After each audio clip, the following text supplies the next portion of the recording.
In this video, I'm going to be comparing the January wave from 2023 compared to the summer wave from 2023. So let's start with the rankings for the January wave. This year we got quite a cool wave of LEGO Minecraft sets, so let's go from top to bottom and see which were the best. So in last place is obviously going to be the Swamp Mangrove. Now, it is quite a cool set, and it's got quite good value for money. It's one of those £8 or £9 sets that has a little frog in, so it's the frog one for this wave. It has the frog set. It has a little mangrove swamp kind of thing, and it also has a little slime and everything, and a zombie. So it has quite good value for money in the minifigures, because you get 4 different minifigures in a set for £8, which I think is awesome. Also, it's just in last because of its size. It's quite small, and actually it took the place for the smallest LEGO Minecraft set of all time, because it just beat the Watermelon Farm. So now it's the smallest LEGO Minecraft set of all time, so it couldn't really be that high up on the list. But it's still an amazing set, and I think it does really well. So let's go on to the next one. Next up, I'm going to put the Bee Cottage. Now, the Bee Cottage is a nice set and all. It has some really good bees, which I love because bees are really cute, and the build itself does look like a bee. It has quite a nice interior, although it could have a little bit more inside, but it has quite a small interior, so they couldn't really fit too much in there. It also gives you the bee farm kind of vibes with it. It feels a bit like that set that we got in 2020, which I really loved because it was the first introduction of bees, so it's quite a nice throwback to that set there. And I just think it's a really great set and has some quite cool minifigures, such as that new beekeeper, which is like a honey bear kind of thing. I think that skin's quite fun, but why is it keeping the bees? Because it's a bear. The bears usually attack the bees. That's quite funny, and how they've done that skin is super cool. I think it's an amazing skin, so let's move on to the next thing. And next up, I think I'm going to put the Panda Haven. The Panda Haven is cool and all, but it is quite big. It just is another mob house. It's quite annoying that we got another mob house, but this one is quite cool because of its size. It has a few pandas in. Really could have been a chance for LEGO to add the brown panda, because that's been missing for quite a while. But still, it has some pandas in, which are always super cute, as well as a really cool skin and everything like that. I love how they've been doing skins for most of the wave, and the only one that wasn't a skin is the Swamp Mangrove with the Alex. So they keep swapping out Alex and Steve for the polybags and smaller sets, which I think is quite nice, because that means we get some different skins for every single set, and it can just make it so you don't have loads of duplicate minifigures for each set. But for the Panda Haven, it's still a really cool set and has some really cool features and everything. The interior is quite nice, and I think they've really well designed it. It's just that it's another mob house, and it could have used the brown panda. I still think it's an amazing set, so let's move on to the next one. And now next up, I'm going to put the Frozen Peaks. Now this is amazing. I love the Frozen Peaks. It's really well done. I feel like it could have been bigger because the Frozen Peaks in the game are huge, but it's still cool that we did get one to do with it. It has a little bit of dripstone in it, and it has an interior to the Frozen Peaks where the Steve can sleep and everything. So we do have a Steve in this set, which is quite annoying, but that's okay.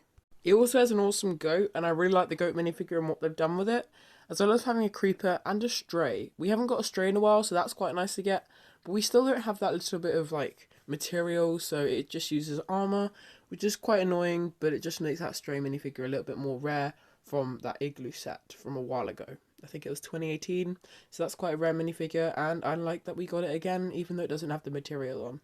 So it's a really cool set, also with that green armor, so the green dyed leather armor. You could say it's emerald armor if you wanted to, but it's definitely leather. And yeah, great set, so let's move on. Now, in second place, this is debatable, but I think I'm going to go with the Deep Dark Battle.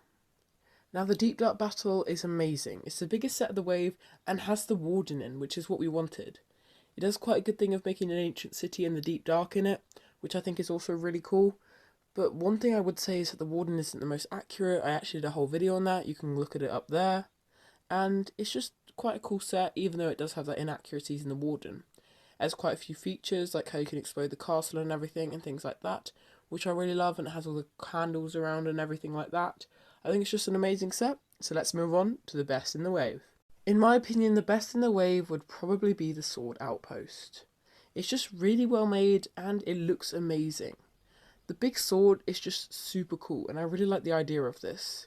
It's really cool how they have like the barricades and everything and all the different people and the skins.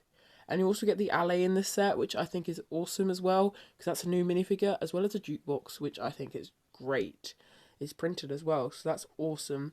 You just get so many new features in this set, and it just looks amazing and really cool, and I really like the idea of it. I think they could do different tools with this. And now let's see the rankings for the Summer Wave.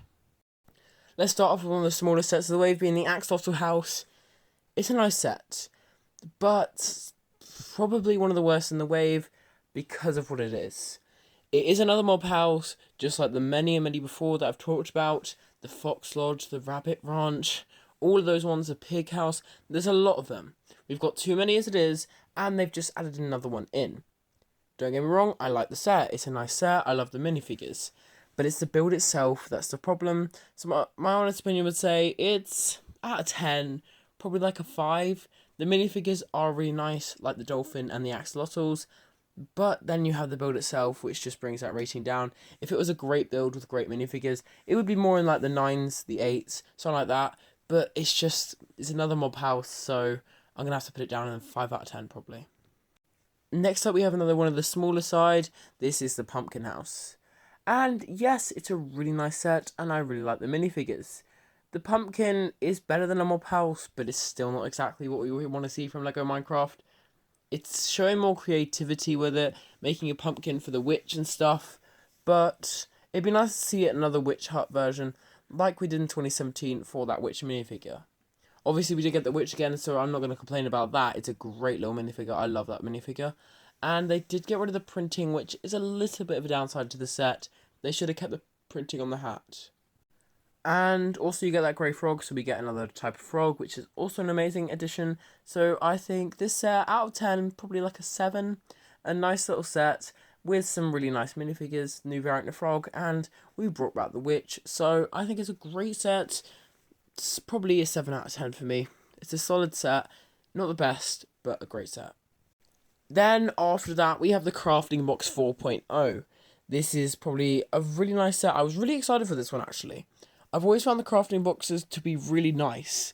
They help you create your own worlds, and especially as I try to make my LEGO Minecraft world, it really helps in trying to get the pieces, the things that you need for it, and it also gives you some ideas alongside it, which I think is really nice. I do find this one's a lot more colourful than the other crafting boxes, so it feels a lot less like Minecraft.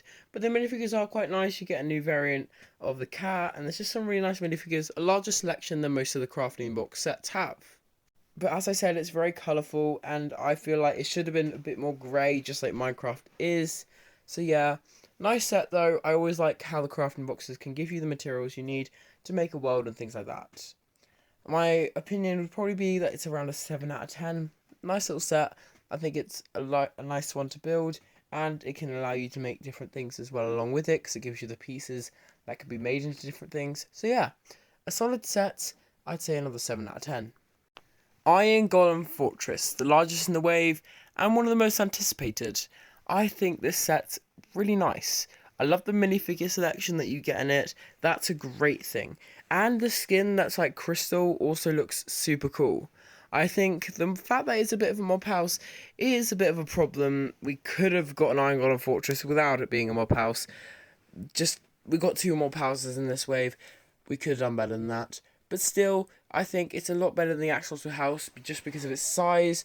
And I actually prefer the Iron Golem to any of the other mob houses, just because it doesn't feel like a passive mob. It's more of like a defense thing, and it's actually really cool. Maybe a little bit chunky and a bit bulky in areas, but we can get over that because it does look really cool, and the Iron Golem does go away from the fortress.